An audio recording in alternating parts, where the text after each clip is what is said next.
Ang mga diskurso ni Kristo ng mga huling araw.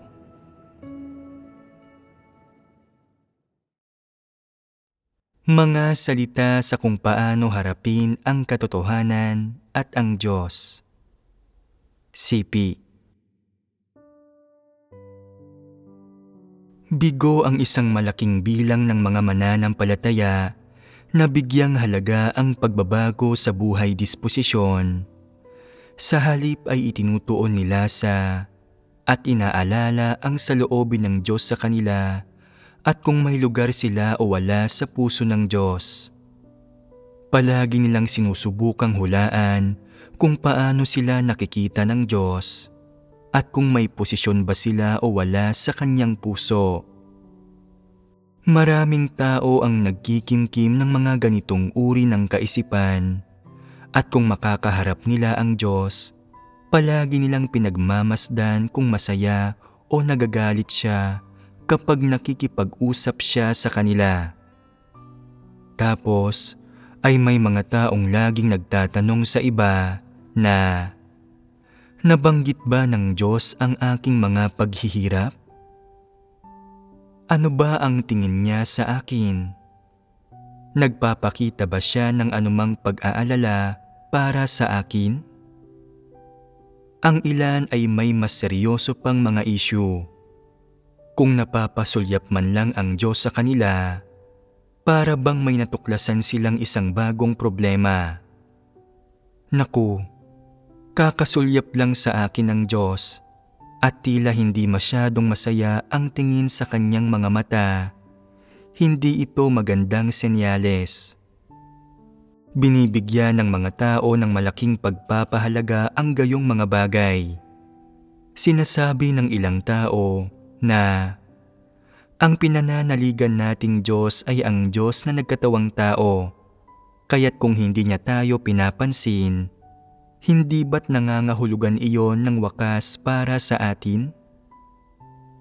Ang ibig nilang sabihin dito ay, kung wala tayong lugar sa puso ng Diyos, bakit pa tayo mag-aabalang manampalataya? Dapat tumigil na lang tayo sa pananampalataya. Hindi ba ito kawalan ng katwiran? Alam mo ba kung bakit dapat manampalataya ang mga tao sa Diyos? Hindi kailanman pinag-iisipan ng mga tao kung may lugar ba ang Diyos sa kanilang puso. Gayunpaman, ay gusto nila ng lugar sa puso ng Diyos. Kayabang at palalo nila. Ito ang bahagi nila na pinakawalang katwiran. Mayroon pa ngang mga tao na sobrang walang katwiran na kapag tinatawag ng Diyos ang ibang tao at hindi binabanggit ang pangalan nila o nagpapakita ng pagmamalasakit at pangangalaga sa iba kaysa sa kanila, hindi sila nasisiyahan at nagsisimulang magmaktol at magreklamo tungkol sa Diyos. Sinasabing hindi siya matuwid at ni hindi man lang patas at makatwiran. Ito ay isang problema sa kanilang katwiran at sa medyo abnormal din nilang pag-iisip. Sa karaniwang mga pagkakataon, palaging sinasabi ng mga tao na magpapasakop sila sa mga pagsasaayos at pamamatnugot ng Diyos, na hindi sila kailanman magrereklamo sa kung paano man sila tinatrato ng Diyos at naayos lang sa kanilang pungusan, hatulan o kastiguhin sila ng Diyos. Pero kapag nakatatagpo sila ng gayong mga bagay sa realidad, hindi nila tinatanggap ang mga ito. May katwiran ba ang mga tao? Napakataas ng tingin ng mga tao sa kanilang sarili at pinaniniwalaan nilang napaka-importante nila na kung inaakala man lang nilang tiningnan sila ng Diyos sa maling paraan, pakiramdam nila ay wala silang pag-asa na makamit ang kaligtasan, lalo pa kung talagang pupungusan sila ng Diyos. O kung kinakausap sila ng Diyos sa mas malupit na tono at ito ay tumatago sa kanilang puso, Nagiging negatibo sila at nagsisimulang mag-isip na walang kabuluhan ang pananampalataya nila sa Diyos. Iniisip nilang, paano ako patuloy na mananalig sa Diyos kung hindi niya ako pinapansin? Ang ilan ay walang pagkilati sa ganitong uri ng tao at iniisip na, tingnan mo kung gaano katotoo ang pananampalataya nila sa Diyos. Napakahalaga ng Diyos sa kanila. Nagagawa pa nga nilang interpretahin ang kahulugan ng Diyos mula sa isang sulyap. May malalim silang katapatan sa Diyos. Talagang nakikita nila ang Diyos sa lupa bilang Diyos sa langit. Ganito ba ito? Masyadong magulo ang pag-iisip ng mga taong ito. Masyadong nagkukulang sa kabatiran sa lahat ng bagay. Masyadong mababa ang kanilang tayog at tunay silang nagbubunyag ng lahat ng uri ng kapangitan. May napakahinang katwiran ang mga tao. Masyadong marami silang hinihingi sa Diyos at humihingi sila ng sobra-sobra mula sa Kanya. Wala silang kahit katiting na katwiran. Palaging hinihingi ng mga tao na gawin ito o iyon ng Diyos at hindi nila makayang ganap na magpasakop sa Kanya o sumamba sa Kanya. Sa halip, humihingi sila ng mga di makatwirang bagay mula sa Diyos batay sa kanilang sariling mga kagustuhan. Hinihinging maging sobrang mapagbigay siya na hindi niya kailanman ikagagalit ang anumang bagay at na kapag nakikita niya ang mga tao, dapat ay palagi siyang nakangiti at palaging nakikipag-usap sa kanila at nagbibigay sa kanila ng katotohanan at nagbabahagi sa kanila tungkol sa katotohanan. Hinihingi rin nilang lagi siyang maging mapagpasensya at magpanatili siya ng isang kaaya-ayang ekspresyon kapag kasama sila. Masyadong maraming hinihingi ang mga tao. Masyado silang maselan. Dapat ninyong suriin ang mga bagay na ito. Napakahina ng katwiran ng tao, hindi ba? Hindi lang sa hindi kaya ng mga taong ganap na magpasakop sa mga pamamatnugot at pagsasaayos ng Diyos o tanggapin ang lahat ng nagmumula sa Diyos. Bagkus, nagpapataw sila ng mga karagdagang hinihingi sa Diyos. Paano magiging tapat sa Diyos ang mga taong may gayong mga hinihingi? Paano sila makapagpapasakop sa mga pagsasaayos ng Diyos? Paano nila makakayang mahalin ang Diyos? May mga hinihingi ang lahat ng tao sa kung paano sila dapat mahalin, pagtimpian, bantayan, protektahan at pangalagaan ng Diyos. Pero wala sa kanila ang may anumang hinihingi sa kanilang sarili kung paano dapat mahalin ang Diyos, isipin ang Diyos, maging maalalahanin sa Diyos, pasiyahin ang Diyos, magkaroon ng Diyos sa kanilang puso, at sumamba sa Diyos. Umiiral ba ang mga bagay na ito sa puso ng mga tao? Ito ang mga bagay na dapat isakatuparan ng mga tao. Kaya't bakit hindi sila masigasig na sumusulong sa mga bagay na ito? May mga taong kayang maging masigasig sandali at medyo kayang talikuran ang mga bagay-bagay at igugol ang kanilang sarili. Pero hindi ito pangmatagalan. Ang pagkakaroon ng isang maliit na aberya ay maaaring magdulot sa kanila ng pagkahina ng loob, kawalan ng pag-asa at pagreklamo. Napakaraming paghihirap ng mga tao at napakakaunting tao ang naghahangad sa katotohanan at naghahangad na mahalin at bigyang kasiyahan ang Diyos. Lubos na nagkukulang sa katwiran ang mga tao, mali ang kanilang pinaninindigan, at nakikita ang kanilang mga sarili bilang napakahalaga. Mayroon ding mga taong nagsasabing, "Itinatangi tayo ng Diyos." Hindi siya nagdalawang isip na pahintulutan ang kanyang bugtong na anak na ipako sa krus para tubusin ang sangkatauhan. Nagbayad ang Diyos ng malaking halaga para tubusin tayo. Napakahalaga natin at lahat tayo ay may lugar sa puso ng Diyos. Espesyal na grupo tayo ng mga tao at may mas mataas na katayuan kaysa sa mga walang pananampalataya. Tayo ay mga tao ng kaharian ng langit. Iniisip nilang medyo matayog at dakila ang kanilang sarili.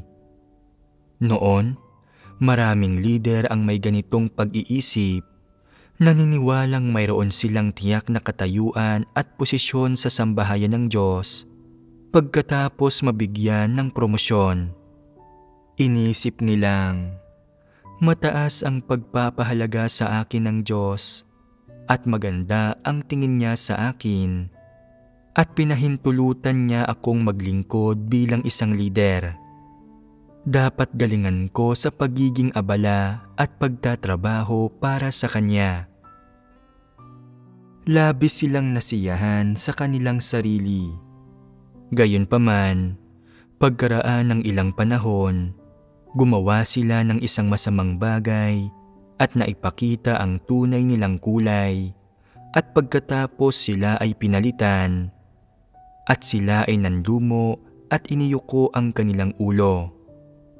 Nang nailantad at napungos ang kanilang maling pag-uugali, mas naging negatibo sila at hindi na nakapagpatuloy sa pananampalataya.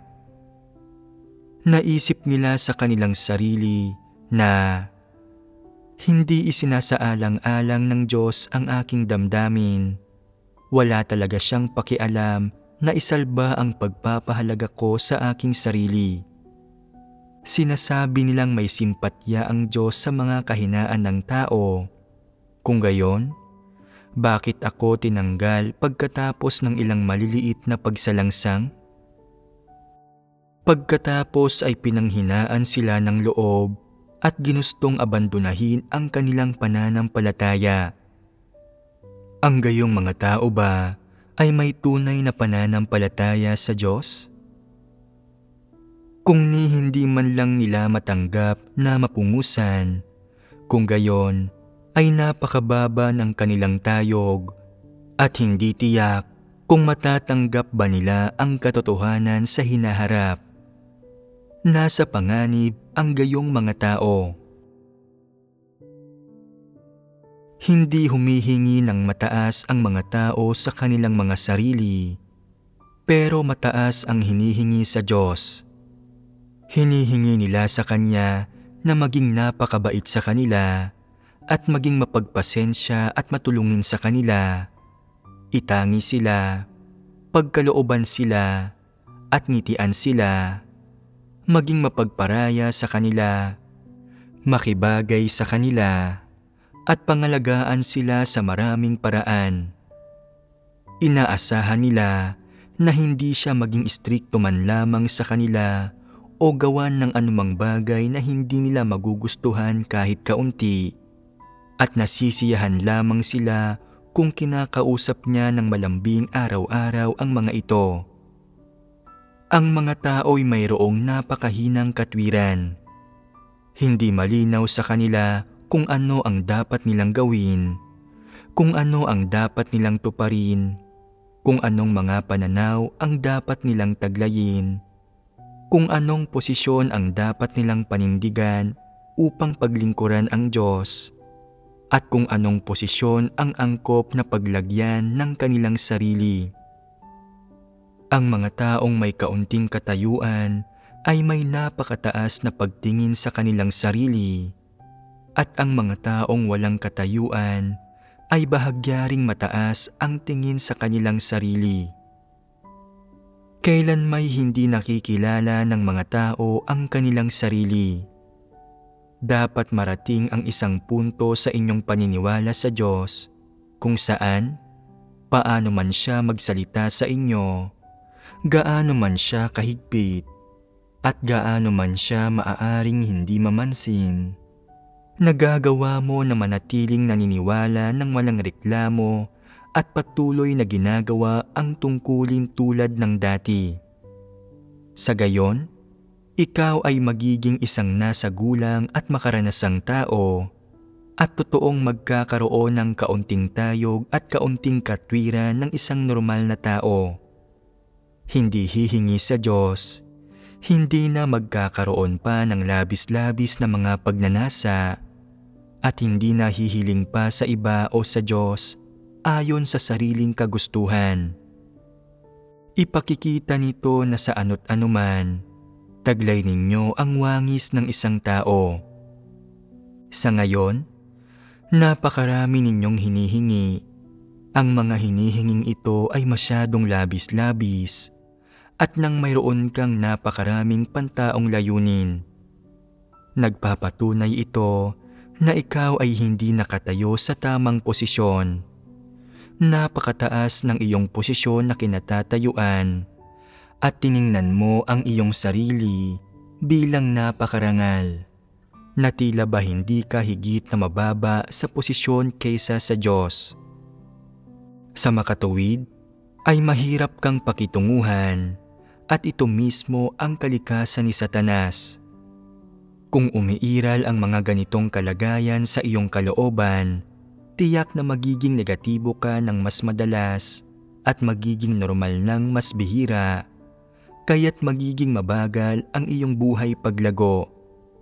Sa kabilang banda, iyong mga may dalisay na puso at di masyadong maselan ay mas madaling tatanggapin ang katotohanan at magkakaroon ng mas mabilis na paglago. Iyong mga may dalisay na puso ay hindi nakararanas ng labis na pagdurusa, pero mayroon kang napakalakas na damdamin, masyado kang maselan at palagi kang humihingi sa Diyos, kaya't nahaharap ka sa malalaking balakid sa pagtanggap sa katotohanan at nagiging mabagal ang pag-usad ng iyong buhay paglago. May ilang tao na naghahangad pa rin paano man sila atakihin at ibukod ng iba at hindi apektado kahit kaunti ng mga ito. Ang mga taong tulad nito ay mapagbigay, kaya't hindi sila masyadong nagdurusa at mas kaunting hadlang ang kinakaharap nila sa kanilang buhay pagpasok. Maselan ka at laging naaapektuhan ng isang bagay o ibang bagay. Kung sino ang tumingin sa iyo ng masama, kung sino ang nang maliit sa iyo, kung sino ang hindi pumansin sa iyo, o kung ano ang sinabi ng Diyos na nakaapekto sa iyo, o kung anong masasakit na salita ang kanyang sinabi na tumagos sa iyong puso at nakasakit sa pagpapahalaga mo sa iyong sarili, o kung anong mabuting bagay ang kanyang ibinigay sa iba at hindi sa iyo. At pagkatapos ay nagiging negatibo ka at nagkakaroon pa ng maling pagkaunawa sa Diyos. Ang mga ganitong tao ay maselan at medyo hindi tinatabla ng katwiran. Gaano man ang pagbabahagi ng isang tao ng katotohanan sa kanila, hindi lang nila ito tatanggapin at hindi malulutas ang kanilang mga problema. Ang mga taong ito ang pinakamahirap pakitunguhan. Madalas ko kayong naririnig na nagbabahaginan ng ganito. Nagkamali ako habang may ginagawa at nang maglaon, pagkatapos dumaan sa ilang pagdurusa, nagkamit ako ng kaunting pagkaunawa. Karamihan ng mga tao ay nagkaroon ng ganitong uri ng karanasan. Napakababaw ng karanasang ito. Maaaring nakamit itong kakaunting pagkaunawa na ito pagkatapos ng ilang taon ng mga karanasan, at maaaring nakaranas ang mga tao ng maraming pagdurusa at dumaan sa maraming paghihirap para lang makamit ang kakaunting pagkaunawa at pagbabagong ito. Kahabag-habag naman iyon. Napakaraming dumi sa pananampalataya ng mga tao. Napakahirap para sa kanilang manalig sa Diyos. Hanggang ngayon, marami pa ring dumi sa loob ng bawat tao at marami pa rin silang hinihingi sa Diyos. Lahat ito ay mga dumi ng tao. Ang pagkakaroon ng gayong dumi ay patunay na may problema sa kanilang pagkatao at isa itong pagbubunyag ng kanilang mga tiwaling disposisyon. May pagkakaiba sa pagitan ng mga tama at di tamang hinihingi ng mga tao sa Diyos. Dapat itong malinaw na makilatis. Dapat maging malinaw sa isang tao kung anong pananaw ang dapat pinaninindigan ng tao at kung anong katwiran ang dapat taglayin ng tao. Napansin kong palaging nakatuon ang ilang tao sa kung anong uri ng ekspresyon ang mayroon ako kasama ng ibang tao at palaging pinag-aaralan kung sino ang tinatrato ng Diyos ng mabuti at kung sino ang tinatrato niya ng hindi mabuti. Kung nakikita nila ang Diyos na tinitingnan sila ng may negatibong ekspresyon o naririnig siyang inilalantad o kinokondena sila, hindi nila ito mapalalagpas. Kahit paano ka pa makipagbahaginan sa kanila ay hindi ito uubra. At gaano man katagal ang lumipas na panahon, hindi sila magbabago. Hinahatulan nila ang kanilang sarili, pinanghahawakan iyong isang nasambit na parirala at ginagamit ito para tukuyin ang saloobin ng Diyos sa kanila. Nalulugmok sila sa pagiging negatibo at kahit magbahagi ng katotohanan ang sinuman sa kanila, hindi nila ito kusang loob na tinatanggap. Hindi ito makatwiran. Malinaw na nagkukulang ang tao ng kahit katiting na kaalaman tungkol sa matuwid na disposisyon ng Diyos at hindi niya talaga ito nauunawaan. Hanggat kayang magsisi at magbago ng mga tao, magbabago rin ang saloobin ng Diyos sa kanila. Kung ang iyong saloobin sa Diyos ay hindi nagbabago, magbabago ba ang saloobin ng Diyos sa iyo? Kung magbabago ka, magbabago ang paraan ng pagtrato ng Diyos sa iyo. Pero kung hindi ka magbabago, hindi rin magbabago ang pagtrato ng Diyos sa iyo. May ilang tao na wala pa ring alam sa kung ano ang kinamumuhian ng Diyos, kung ano ang gusto niya, ang kanyang kagalakan, galit, pighati at kaligayahan, ang kanyang pagkamakapangyarihan sa lahat, at ang kanyang karunungan, at hindi man lang sila makapagsalita tungkol sa ilang kaalamang pananaw. Ito ang dahilan kung bakit napakahirap pakitunguhan ang tao. Nalilimutan ng tao ang lahat ng mabubuting salitang sinasabi sa kanya ng Diyos, subalit may masabi lang siyang isang istriktong puna o masabing isang pangungusap ng pagpupungos o paghatol. Tumatagos ito sa puso ng tao.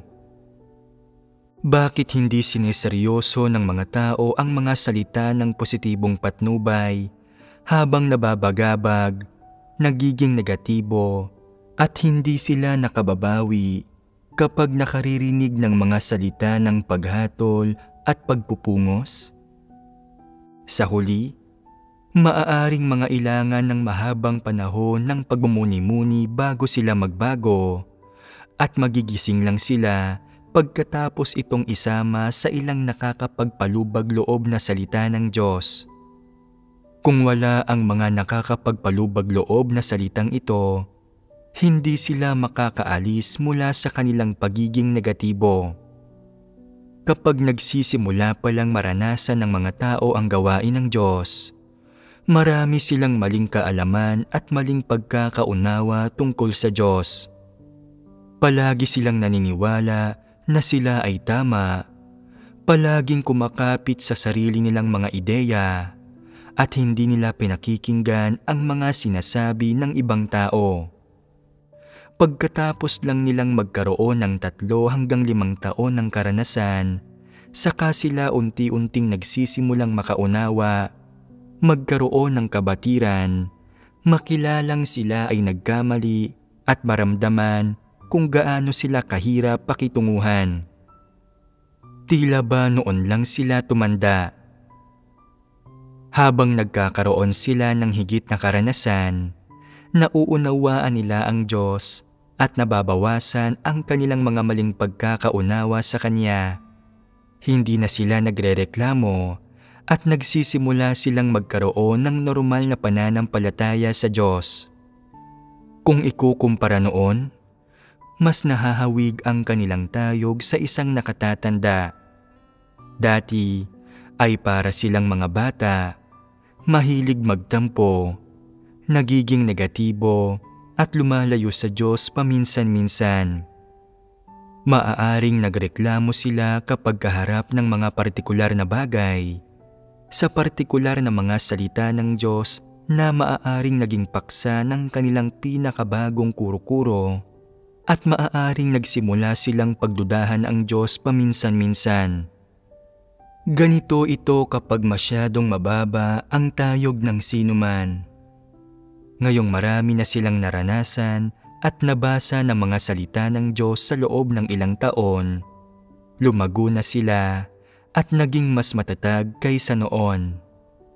Ang lahat ng ito ay resulta ng pagkaunawa sa katotohanan.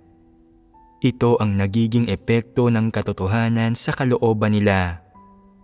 Kaya, hanggat nauunawaan ng mga tao ang katotohanan at nakakayang tanggapin ito, walang problemang hindi nila kayang lutasin at palagi silang may makakamit gaano man katagal silang dumanas para dito. Siyempre, hindi ito mangyayari kung ang karanasan nila ay hindi sapat ang tagal.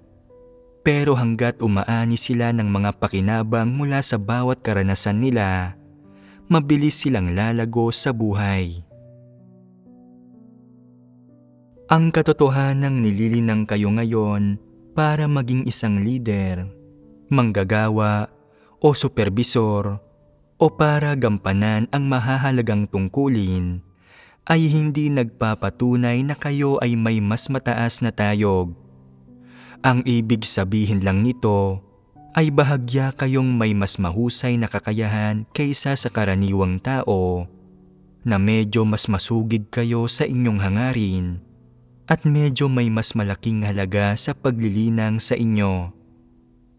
Tiyak na hindi ito nangangahulugang kaya ninyong magpasakop sa Diyos o ilagay ang inyong sarili sa pamamatnugot ng Diyos.